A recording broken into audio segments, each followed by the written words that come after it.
Hello everyone, আসসালামু আলাইকুম। সবাইকে স্বাগত জানিয়ে আরেকটি নতুন রেসিপি শুরু করছি। আজ শেয়ার করব বিফ ক্যাপসিকাম ভুনা রেসিপি। তো এর জন্য আমি হাফ কেজি গরুর মাংস নিয়েছি, হাড় এবং চর্বি ছাড়া।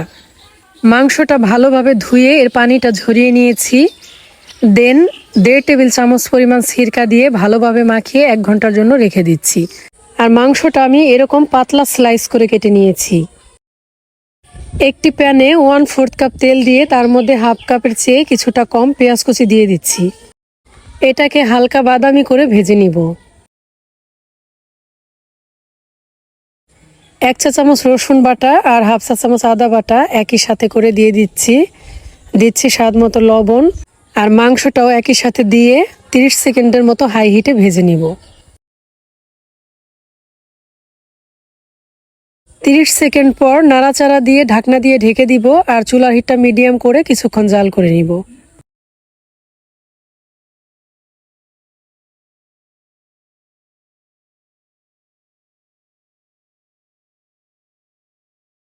তো 1 মিনিট পরে ঢাকনা খুলে নাড়াচাড়া করে দিচ্ছি। অনেকটা পানিও বের হয়েছে।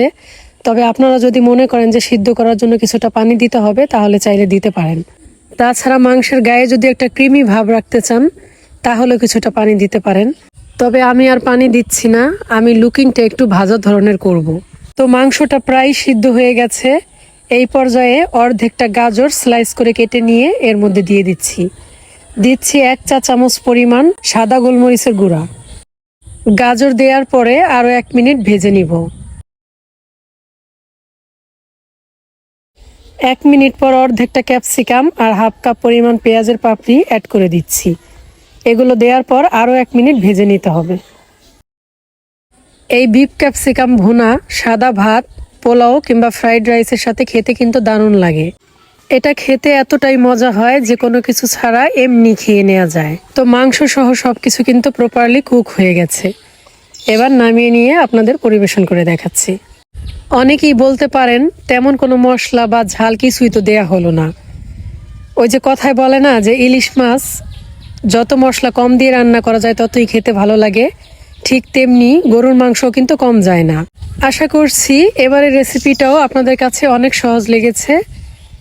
তো আজকের মতো এখানেই বিদায় নিচ্ছি। সবাই ভালো থাকবেন। আল্লাহ হাফেজ। আসসালামু আলাইকুম।